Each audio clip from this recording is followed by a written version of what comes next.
Good morning, everyone. And Brody Craney, awesome times in San Antonio just a week ago. Had several people say this is the best event they've ever gone to. A lot of eyes came open and were shining. And the other thing I really like about it is just some really good practical how-to stuff. And that can be quite the breakthrough. And three-way phone calls. I owe so much of my success to doing three-ways, lots of them. In fact, turn it the other way. I don't know of anybody that's very successful in building a team or even getting good customers without doing three-ways. It's such a powerful thing. And so you did really well, had pretty PowerPoints. And so I'll just turn it over to you.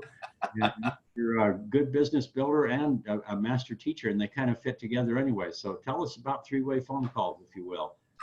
So Dave, I remember my first training I went to, they were talking about having been at a meeting with you. And at that meeting, you stood up and asked people who does three-way phone calls. You know, people raising their hand of, oh, I do them, all that good stuff. And then they got a little more specific. Well, who's done one this week? Some people dropped down out of the audience. Who does one every day? Some people dropped down out of the audience. Who does three a day? And those that were left standing were people who had a check of 10,000 or more. I thought, that's powerful. That is powerful. I also remember I was roughly maybe a year and a half into my business. There was another very sharp leader in the area who had achieved the gold level. That's probably 2 years into the business. And he was gold, and he was discovering some challenges in his organization. And that is that he was an amazing recruiter.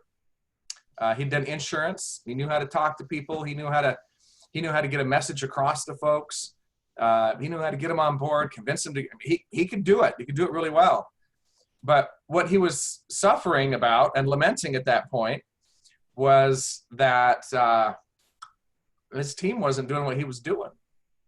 They didn't have his same skill set, and they weren't utilizing him for three-ways because he had not used three-ways to help them get on board. It wasn't part of the process, so to speak, in getting things moving. So with that in mind, we can look for success or not success, and maybe using the tools that are at hand are a good idea. So can you see that rope up there right now, Dave? I can, and just to elaborate on what you said, the question you always want to ask is, what I'm doing, is it duplicatable? That's a critical thing, and you want to get really good. You want to speak really well, but you don't want people to think, oh, he's so good, but at the same time thinking, I could never do what you're doing. And employing three-ways, no matter how good you are, it works really well. And so, yeah. I've got to know, Dave, are those some strategically messed up books behind you? Yeah, that kind of fits in with my mind there. No, but sometimes showing things like that helps me to go, oh, well, if he can be successful.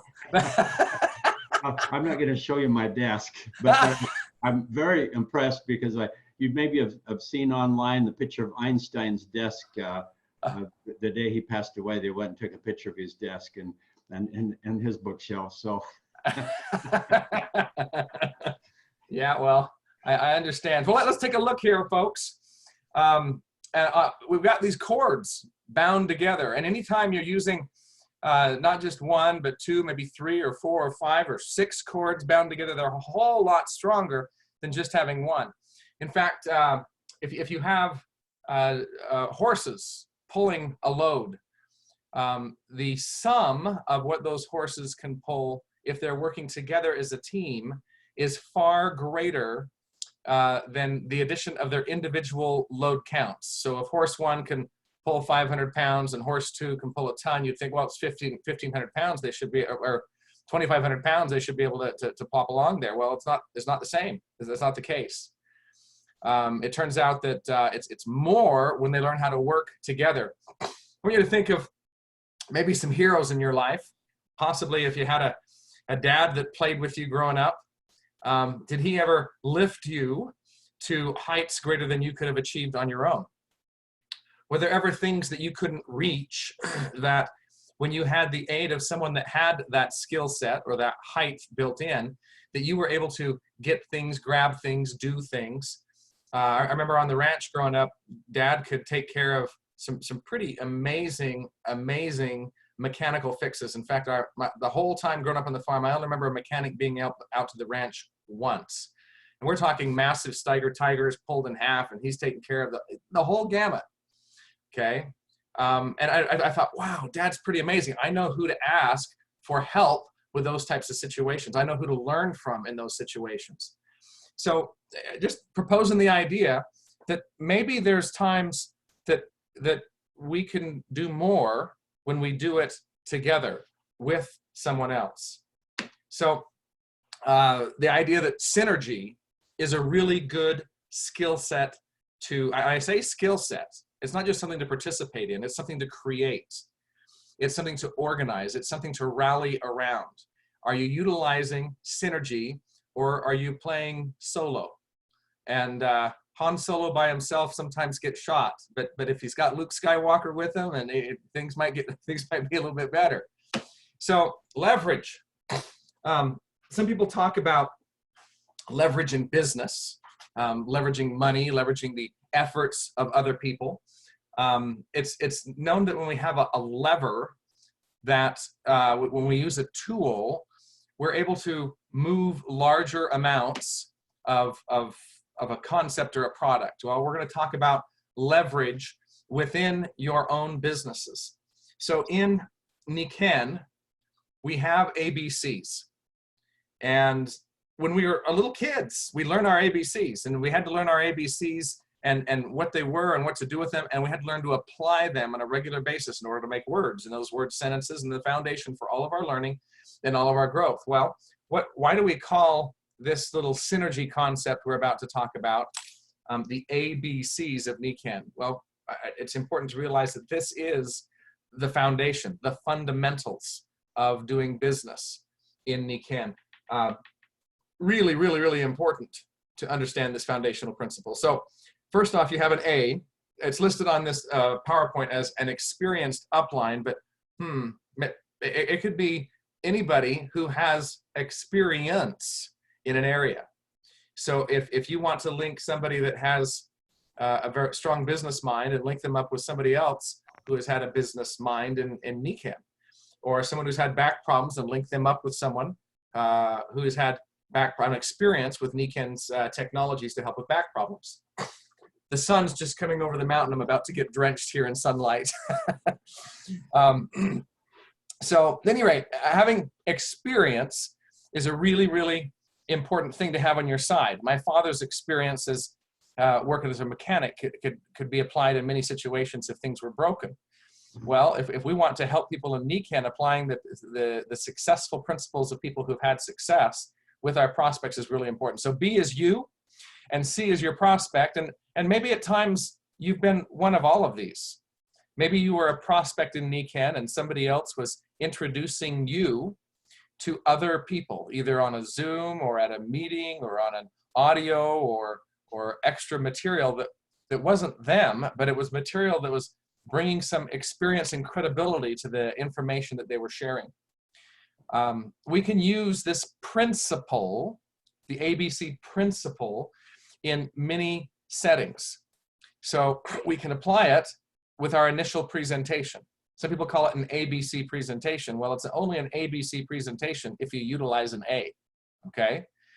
So anyway, I just want you to think about that. Are you taking people with you? Are you utilizing other resources in that initial presentation? Are you utilizing three-way phone calls? Are you gathering people together and letting other people do some of the presenting for your prospects? So let's look at this a little closer. In this chart, they have you at the top, and on the bottom right is your prospects. And you know, you have a relationship of trust of some sort with that person. Even if it's just because you sat down on an airplane next to them and talked to them for a little bit, or you sat down on a bus, or you bumped into them in an elevator. They have seen you, they've seen your eyes, they've felt your presence, and because that there is some level of trust that's there that may not be there or available if it's a total stranger, or if it's just an email, or if there's people aren't trusting corporations anymore. You'll find that people will shop.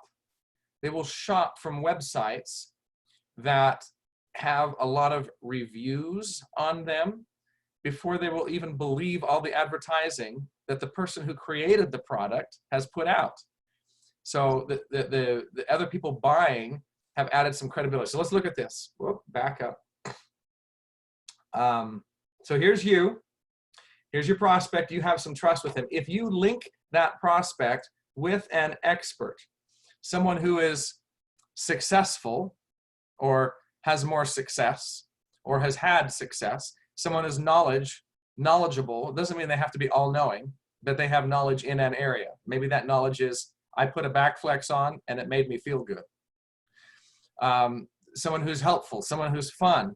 If you link that person up with your prospect, because you have trust with the prospect and you say that the expert is an expert, you say that the expert is fun, you say that the expert is a great business builder, you say that the expert is, whatever you want to say about them, your prospect will have that belief in that person and will often listen to them more than they will listen to you. How can that be?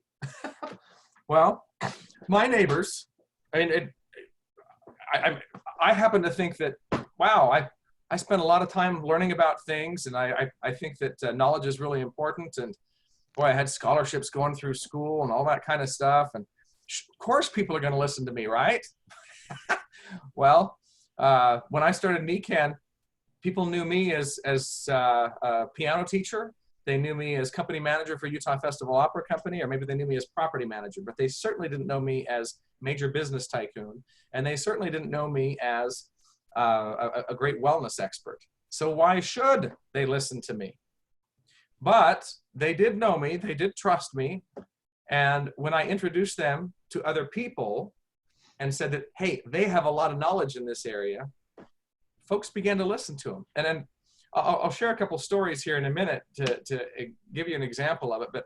And I apologize for the clarity of this, but you get the idea. You can try to move the object that's, we'll call it success, on your own, or you can use a lever in a couple different ways to be able to move that huge rock along.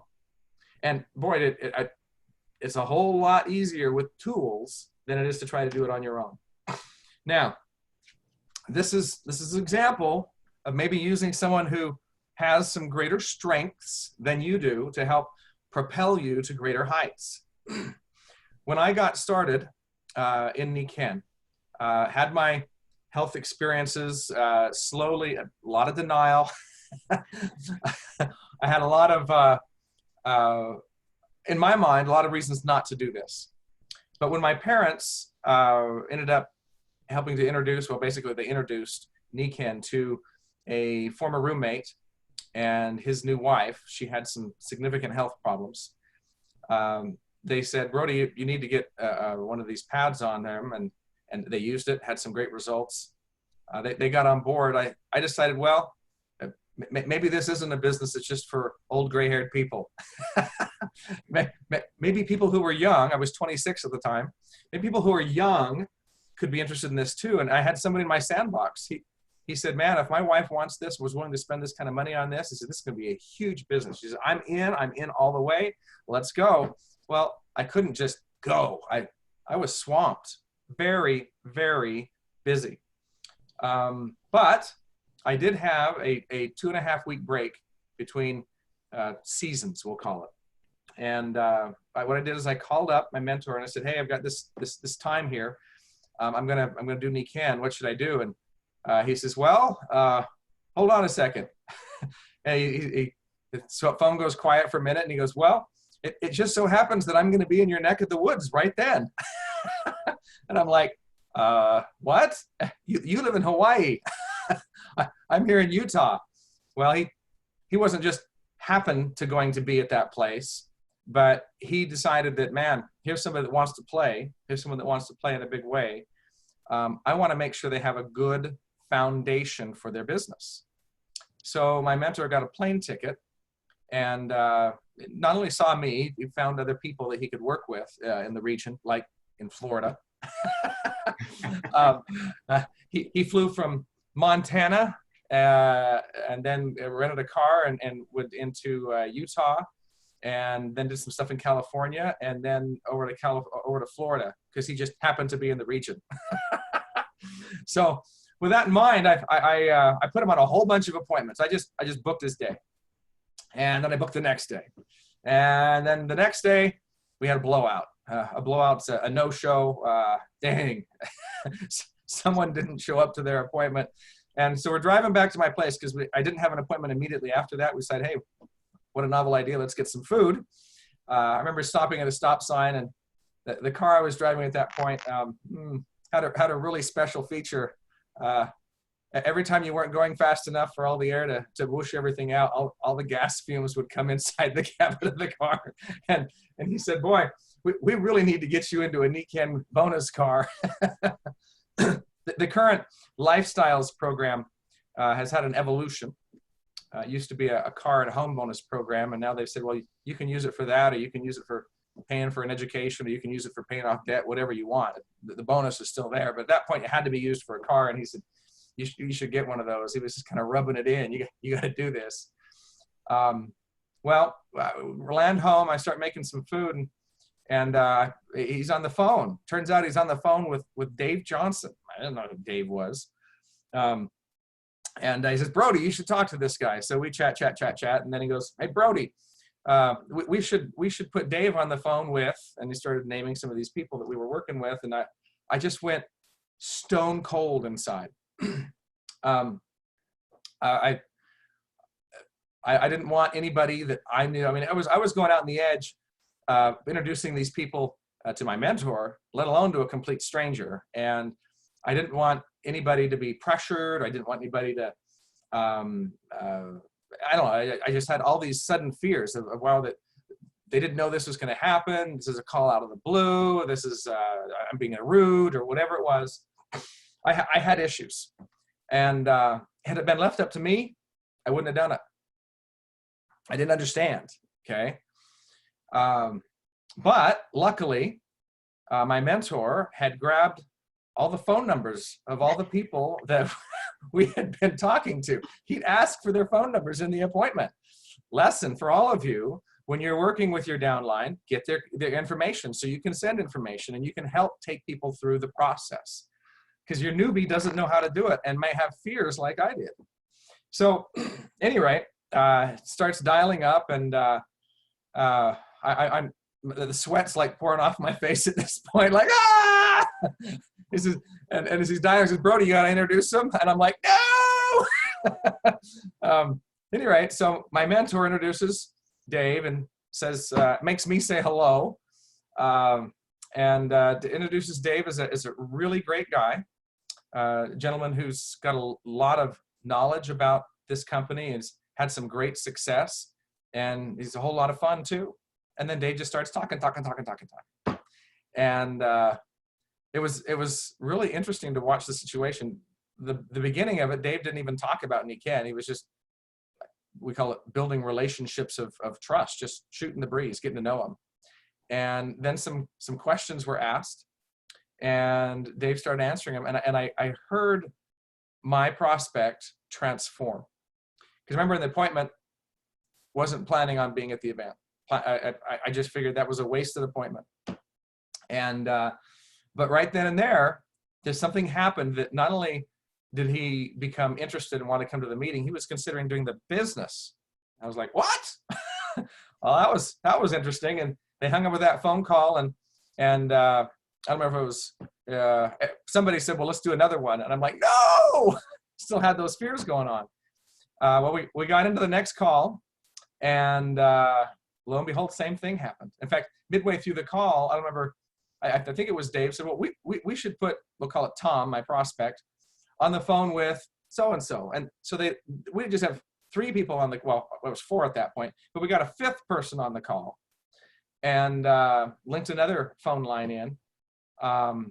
And it was a powerful call. And again, all these people who were on the border, on the edge, didn't have a lot of excitement, became excited. And it was a huge, huge lesson for me. And we did more three-ways over the coming days. And then my mentor left. And I started doing three-ways of my own. In fact, I noticed a really interesting principle take place, and that was that people, if I suggested that they do something, didn't do it. But if I had somebody else follow up on what I had said, then my prospect would be tenfold more likely. So if I had 10 people invited to a preview, 5 of them had a three-way phone call and 5 didn't, I usually got 3 to 4 who had the three-way phone call to show up, and 0 to 1 who had not had the three-way phone call to show up. I mean, it was just night and day difference of being able to lead people through a process. That encouragement that came when someone had a three-way, it was transformative. And I ended up going silver that very first month. I expected to go gold the next month, but it didn't happen because I didn't have a mentor sitting in my back pocket. I had to learn how to figure things out. And what I discovered was during that, I call it my 9-month drought, I think I did 5 21 clubs that were unsuccessful. I learned how to take people through the process, and I learned that I had to do three-way phone calls with all of them. And I learned that 1 three-way phone call might be enough. In fact, I would often do 2 or 3 phone calls of three-way phone calls with each prospect. So some people say are scared to death of three-ways, and I actually learned that I had to do the same thing with my team that happened to me. I had to inflict three-way phone calls upon my downline and their prospects. And that's what gave success. In fact, my 9th to my 18th month, I went from being silver with no silvers to platinum with 18 leadership positions in my organization, 18 silvers and above. And I owe that. It would not have happened for this, at that point, 27-year-old, had I not utilized three-way phone calls. So three-ways bring validation to what you are saying, what you are doing. And there was a whole other section that I gave. Maybe I can give a little of it right now. Social validation. We talked a little bit about websites, and my wife won't buy something unless it has a lot of reviews. In fact, if they're all positive reviews, she doesn't buy it because she thinks they're all planted. She goes through and looks at them and says, can I live with what these people are saying about this product? She trusts that little blurb, that little paragraph, more than all the advertising that's on there. And you're going to find that we're all the same way. In fact, you can walk into a room. There's been studies done on this. This is a really crazy concept, folks. There have been studies done which suggest that if you believe that the answer to a question is blue and someone else believes the answer is red, you walk in, I don't care, and this is symbolic, if you walk in, I don't care how strong or the nature of this question, you walk into a room and there's just 2 of you, one believes, you believe it's blue, they believe it's red, you're gonna fight about it, okay? Magnets don't work, that's crazy, that's dumb. I mean, even if you're trying to be polite, in the back of their head, they're fighting this battle saying, I've never heard of magnets, that sounds really crazy. So they believe the answer is red and you believe it's blue. Let me turn that around. They believe it's blue, it doesn't work, and you believe it's red. Well, let's say you bring somebody else into the room and somebody else and somebody else. By the time you've got 4 or 5 people in the room saying magnets are working, the person who believes the answer is blue starts going, I wonder if this really is real. By the time they hear it from 10 different people, it's going to change their belief set. And you get someone to a meeting, a gathering, a wellness preview, whatever you want to call them, and they start hearing, you can literally have someone walk into a room who's never heard anything about what we do, and they can go from being complete skeptic to, I've got to get one of those, and not only do I need to get it, my neighbor needs one, my mother needs one, and my boss needs one of these things. And the transformation, their belief set can be totally changed through social validation. And that's something that we need to utilize, real people to help people validate. Now, where does this come from? Wrap it up to caveman times, where if you were part of a tribe, you survived.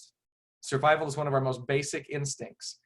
And I'm going to link that with rejection, because if you were rejected by the tribe and sent out to live in the cold and lone and dreary world all by yourself, whoa, there's some tough things that go on there. You might get eaten by a saber-toothed tiger. Another tribe that dresses differently might beat you up. You needed to be part of a tribe, and that's a really important thing to have. Is we want to be validated that our way of thinking is okay, and it is just impregnated into us that we need to think like the tribe, and that's how this validation principle kicks in.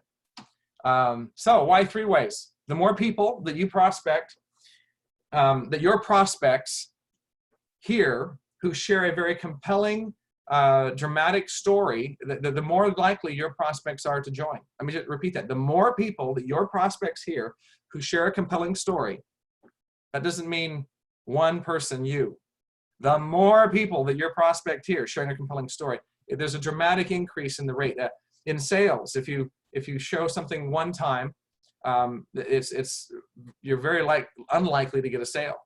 But when you have repeated exposures, you're more likely to be able to move something. A new consultant can learn how to do the business. That was me, with no idea how to do this. But while doing all those 3 ways, I learned something very valuable. I learned that if I were to take notes during those 3-way phone calls and listen to how successful people talk, listen to how successful people handle the objections, listen to how successful people empathize, listen to how successful people listened, listen to how successful people didn't talk. They would ask a question and leave empty space and actually hear what their prospects were having to say. I mean, it was just so many skill sets that I learned. I mean, I'll be honest, some of the initial 3-way phone calls I did with Dave, I was just crawling, because there were dead, pregnant pauses that were really uncomfortable for me in the middle of the calls. And then the prospect would speak and magic would happen. And I just sat back learning, like, wow, how can I ever slow down enough to be able to leave a pregnant pause? and I purposely had to learn that skill set, but I learned that from listening to how other people worked with prospects. It's just absolutely vital how that whole thing goes. So 3-way phone calls will foster quick duplication in your business. I remember as I was working on my 5th silver, happened to be my brother, and went up, camped out with him. We did a whole bunch of appointments, and I couldn't get him to do 3-way phone calls. And I was his little brother, and so it was harder to be able to have any position of authority. And I went back and looked at, I keep a prospect worksheet where I track with every prospect, all right, who's had some audio information, who's had a demonstration, who's had a rollout, you just check things off. And one of the things we would check off is who had a 3-way. And I looked at my own worksheet with him. Turned out that the way he entered into NECANN, he didn't have a 3-way. Okay. He was just at home on the ranch, and we introduced him, and there were enough of us around the table that he agreed to use some stuff, had some results, but he didn't have a 3-way phone call. So it wasn't part of the process that he went through in learning about NECANN. So he didn't feel, it hadn't happened in his process. He'd heard the principle, I'd talked about it over and over, but he felt uncomfortable with it because it hadn't happened to him during his process. And the interesting thing, all my other silvers, at that point we needed 6 silvers to get platinum done, or 3 golds, but I did it with 6 silvers. None of them had an issue with 3-ways because I had done multiple 3-ways with them to get them on board. My brother didn't come through the process in that fashion, and therefore he had an objection to it. And so it was my fault that duplication wasn't happening. And once we got that fixed, I took the bull by the horns and just started doing them. And he said, wow, so-and-so showed up. I said, yeah, I did a 3-way with him last night. And we went, had multiple scenarios like that. And he started becoming much more comfortable with doing 3-way phone calls. So leaders use 3-way phone calls as well. Not just new people, but leaders. Again, lesson learned from one of my great mentors here, Dave Johnson. I was up going to see my team, and Dave happened to be on the way to a road trip to work with my team members. And I stopped in and said hello, even spent the night, and thought I'd be learning a whole bunch of stuff. And turned out I spent half the time on the phone with Dave's prospects. I don't think I was there more than 15 minutes, and he put the phone in my hand to talk to one of his prospects. Now, here's Dave, a Royal Diamond, putting his prospects on the phone with a little 27-year-old gold consultant. And I was thinking, something's wrong here. Well, again, I still had more to learn, that when you do a three-way, it doesn't just have to be someone of greater rank. It's just doing the three ways, creating social validation for your prospect that adds some significant magic. It changes people. When you talk with people, it changes you. So, anyway, here's how I schedule three ways now. There's a lot of different ways that people do it. My favorite way over the years has come as follows. You see someone grabbing the doorknob, and it's a physiological response, just like Pavlov's dog, and you ring the bell and he starts to salivate with food and so forth. I literally programmed into my head that I wanted to make sure that I prepared someone for three-way phone calls. Now, by preparing them for three-way phone calls, that doesn't mean, oh, I'm going to go and I'm going to tell them that, hey, I want to link you up on the phone with somebody else. I want to schedule a conference call. I mean, all that stuff sounds dry, and your prospect may think they're going to get pressured or anything like that. I do not introduce the concept of a three-way phone call with my prospect. Some people do, I don't. And I've had huge success with this following method. So I've done my one-on-one presentation, I've done some demos, I've caught their curiosity, I found out if they're interested in product or business or both.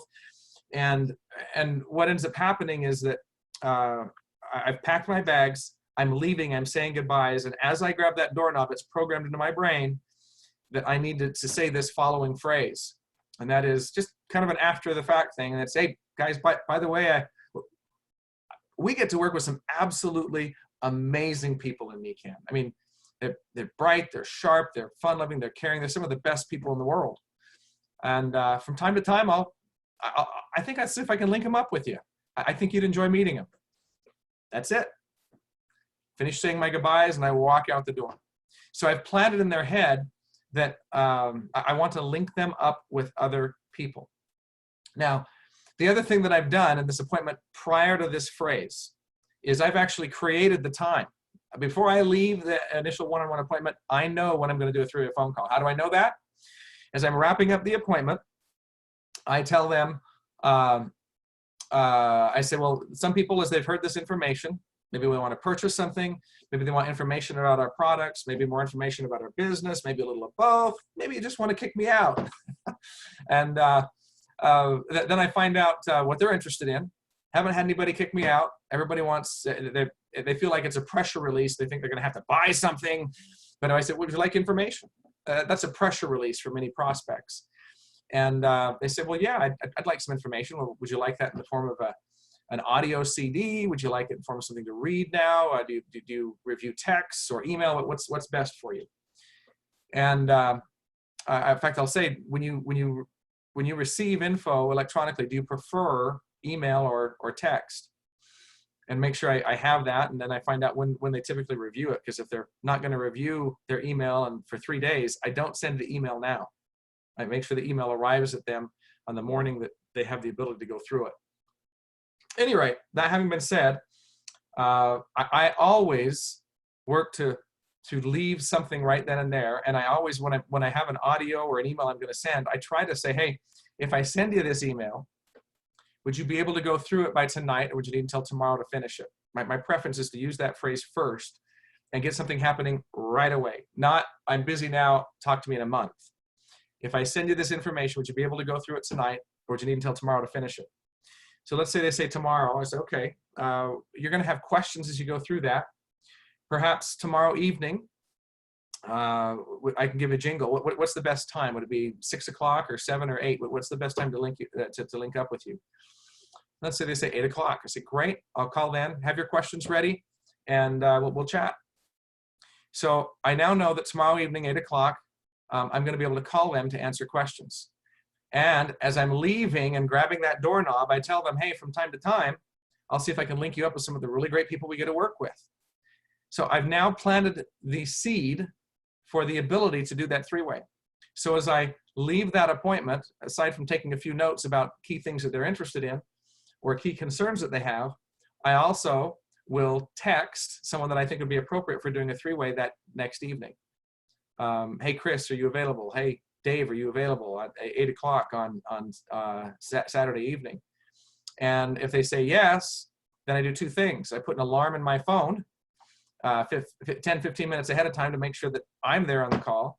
And I also set up a text when I have a Samsung, and it has the ability to send a text at any time. I can type it up right now, but it won't go out till tomorrow at 10 minutes to 8 to help remind whoever I'm working with that, hey, we have a three-way. So anyway, with that in mind, I've set up the basis for that three-way phone call. So here's scheduling a three-way. You can go ahead and read these, folks. Ideas of ways of doing a three-way phone call if you want to ask permission. I'm going to encourage you not to ask for permission. The method that I just showed you, hey, from time to time, I'll see if I can link you up with some of the really cool people we get to work with. They don't know if that's at a meeting. They don't know if that's bring them by their work. They don't know if that's a phone call or anything. And I don't ask for permission to do it. I just say, hey, you're an awesome person. We get to work with some really awesome people too. I'd love you guys to be able to meet. And then walk away from that, and you've planted the seed. So here's a possibility of a way of doing three ways when. Hey, can I say something, Brody? Please. A lot of times when you're new in this, if somebody asks a question, that's the perfect point right there to bring in a three-way. They ask a question and you say, oh, I've got somebody that knows all about that. Hang on just a minute. Let me see if they're available. And then I'll just make a call right there. Yeah. And it could be while I'm in a presentation or I'm on the phone on a follow-up and they ask a question. Then I'll just do a three-way or just dial them and then hand the phone to them or put it on speakerphone. So that's a good way to do it. I've even had follow-up appointments with people where I specifically ask my upline to coincidentally call me while I'm in the appointment so that I can link them with the prospect. I mean, there's 101 ways to make this happen. But when you've got a question is perfect. In fact, I've been in appointments where I've purposely said, you know what, that's a really good question. And I know someone who'd be able to answer that really well. Who cares if I can answer it? And who cares if I can answer it really well? I've learned that allowing other people to talk to my prospect dramatically, I'm talking 2, 3, 4, 5 times fold, increases the ability or the likelihood of that prospect joining, either as a customer or as a distributor. I'm serious, at least 5 times. Another thing, just because of that and the dynamics of being together, there's energy. And if I'm on a follow-up call with somebody or we're going along talking about NECANN, and all of a sudden beep beep, and I look down at my phone and it's somebody else in NECANN calling me, rather than just going, can I call you later? I'll just merge and just say, hey, I happen to be with so-and-so, and let me introduce you, and I'll edify them a little bit and bring that in. And so just kind of doing a spontaneous three-way, might as well use them, and then that'll go on for a minute or two, maybe longer. And then I'll just call that person that called me. I'll say, hey, when I get done with this call, I'll call you back and thank you. And so that can be extremely effective, just these spontaneous three ways. If you got a few of those going, and if you're in the game, you got momentum with you. Momentum is our friend. You'll be doing lots of calls, and that will happen. Might as well use it. Yeah, it's amazing what happens in those categories. So just quick, there are spontaneous three ways. Then there are three ways that you may be scheduling. I like to text the A to see if they're available. I send a text reminder. I put it in my calendar. I set an alarm. And at the appointed time, I call them and say, hey, is this still a good time? In fact, I try to call a few minutes early, so in case they have had a conflict come up, I can find somebody else to do the call. But I always ask, is this a good time? And then in executing a three-way, B, you tells A, the upline, the prospect's name, whenever possible, and where they're at in the process. Hey, they've had a one-on-one, but a one-on-one and a rollout. The goal, maybe some attributes, sorry, of the C. Bill here is he's really sharp. He's a hard worker. He's hungry. He's got back challenges. Okay. The goal is to help him hear some more stories about back challenges and to get him to go to the wellness preview, or to get him to attend the Zoom, or to get him to listen to whatever it is. So you tell them where they're at in the process, some good things about your prospect, and then the goal of the call. And then B dials up the prospect, merges the call, clears the time with C, because the last thing you want to do is, even though you've set this appointment up, is get on the phone with your prospect. We'll call it a prospect, Cindy, and say, hey, Cindy, I want to introduce you to so-and-so, and you go and do it, and only to find out that Cindy was supposed to be out the door to pick up her kid, and the whole time she's been angry that she's talking to you as opposed to being on the road picking up her daughter at school. And so always clear the time and say, hey, Cindy, is this a good time to, is this still a good time to chat? And then if they say yes, you've got to give a really amazing introduction. This is one of the most important part of a three-way phone calls, the one skill set you should learn. It'll have to, but it increases the success ratio of the call. And that is, you need to edify A, and say, hey, boy, remember when I told you from time to time I say I could link you up with some people? Boy, I've got a treat for you. I happen to be on the phone with a guy named Dave who's had some tremendous success. Dave's been able to help not just hundreds, but thousands and thousands of people, tens of thousands of people. And he's made some real good money with this, and he's just an awesome guy, and I thought you'd like to meet him. So Dave, Cindy, Cindy, Dave. And you could say, hey, I remember you had some questions, and the best person to answer these questions is so-and-so.